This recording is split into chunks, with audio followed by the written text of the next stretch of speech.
welcome to my channel where I teach my personal martial art of Bagua Kuntao Silat. This video is second in the series of empty hand versus knife, and here I'm going to show you the second most common attack by somebody with a knife on someone who's unarmed. My previous video was the most common attack, and it's the most common by far, which is the old grab and stab. That's done 2/3 to 3/4 of the time. Typically, they have an adherent next to them, hidden away, next to their leg, just behind them. And at the last minute, when they get close enough, you got to remember they're nervous too. They're thinking about stabbing you for whatever reason in their mind, and they just come up, stab, just a direct lunge to your heart area where you bleed out. And typically you won't see it, but like I said in the last video, if at all possible, run. But sometimes you can't. Sometimes you just have to react to save yourself or a loved one or somebody else. And we're using, again, the most common knife used in knife attacks, which is the readily available kitchen knife, chef knife, butcher's knife. It's cheap. You can buy it in the store, keep it in the bag with the tag on it. You're legal as you're on your way home, and they'll just keep it and then just, boom, stab you as they think they need to. This is second of a 3-part series. My next video is going to show the third most common attack. But in this one, I'm going to show you 4 variations, empty hand versus knife, for Bagua Kuntao Silat. There are many more, but I'm going to show you the first 4 that I teach that's indicative of the system. And you can see, normally you wouldn't see, they're going to keep it next to them. At some point, they're going to move in a manner that's going to surprise you. You're going to see the knife in a fraction of a moment, and there it is. What do you do?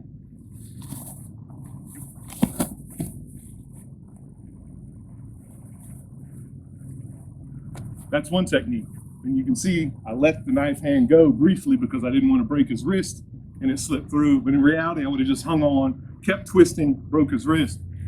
What you just saw, hopefully, was his attack. Again, evasion at the same time I'm controlling the arm, and this would have been a break as I go through strike, step, raising the head, twisting his skeleton behind me, holding it, moving the knife, and I can use it as so.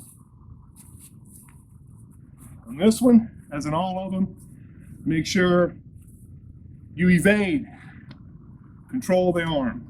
So he's stabbing, evade, control the arm, go for the break, strike, twisting his skeleton. My knee and hips are destroying his base. He's behind me. Go around, this, done. And you can see, in the first one we sped it up. I did it, I let it slide out so I wouldn't break his arm and his wrist as he went down because it was at 3/4 speed, roughly. But as it's slow, we can do it and allow the weight to settle so everybody gain control of themselves on the way down, and I can show you more clearly what's going on. And that was moving to the outside. I'm going to show 2 to the outside, 2 to the inside, because you're never quite sure which way you're going to need to move based on his approach or based on how you're standing and where you're weight shifting. You don't want to spend time shifting your weight to get into position. If you do, he's going to stab you. What you want to do is immediately gain control of the arm and evade at the same time. Then from there, immediately when you make that contact, controlling his balance center, destroying his structure, and taking control of the weapon and himself after you've inflicted enough damage to him to dissuade him from further attacking you. Right? The next one,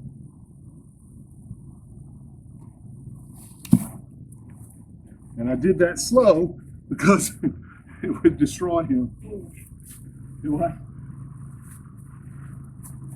You all right? Yeah. All right.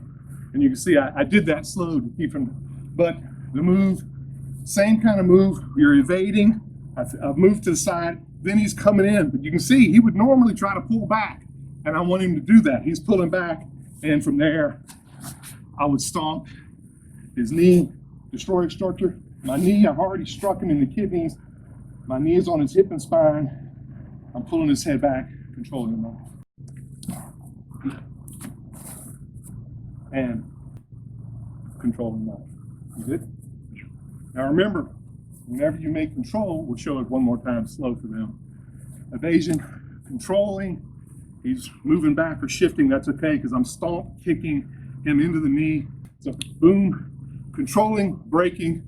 Remember, I'm shifting, but instead of going fully back, he pulls back, so I can't get the range I want to clash with my hip and knee while I'm doing it. So when he pulls back and he moves out of range, I stomp on his knee to fold him, strike again, knee to kidney, hand, palm to face, and I grab his eyes, cheek, nose, and mouth to twist and pull him back.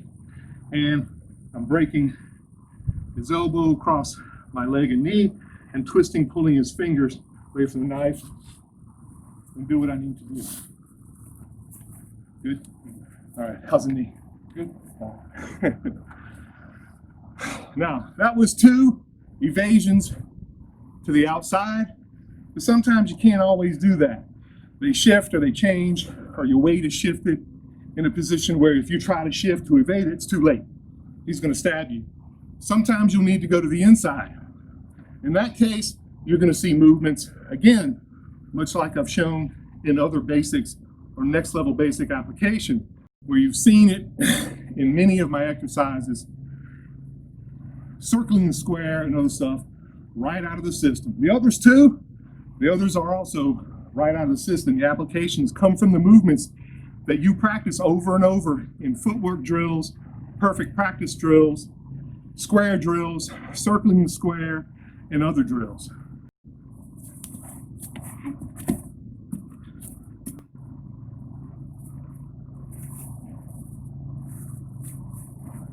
I'll show you slowly. He stabs, make contact, grab control. Here, begin twisting. I'm twisting the entire time. As soon as I make contact, I grab, and you notice he's off balance. I immediately start destroying, gaining control of his shin or through his arm. I'm pushing him. And from here, when he's coming forward, he goes down. And again, normally strike, strike, step, break, strike. One more time with that movement. And again, strike. See the knife's down.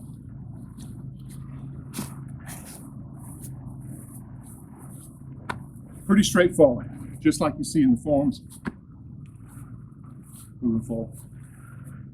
Now the last one, a little more complicated, but when you learn how to turn, torque, change direction using Bagua Kuntao footwork quickly in combat situation, you'll see this in other arts, especially judo, jiu-jitsu, where they grab a limb and turn to throw.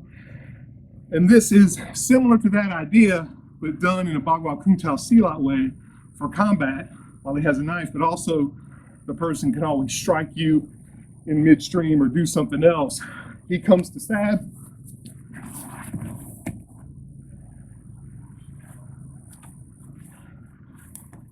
Now to show you from the other side,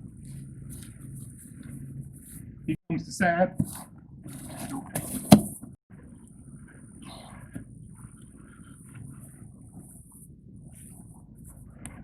Good? To show it slowly, he comes in.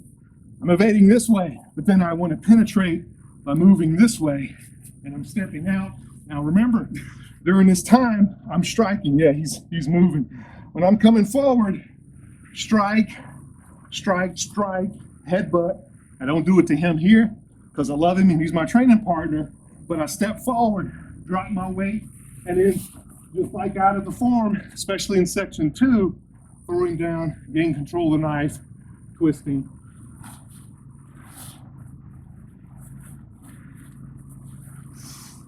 And there you have it. 4 variations for the second most common attack. Unarmed defense against the knife in Bagua Kuntao Silat. Please like and subscribe. Join my website, www.popsigung.com. You can become a member free, read my articles, join the forums. See you soon.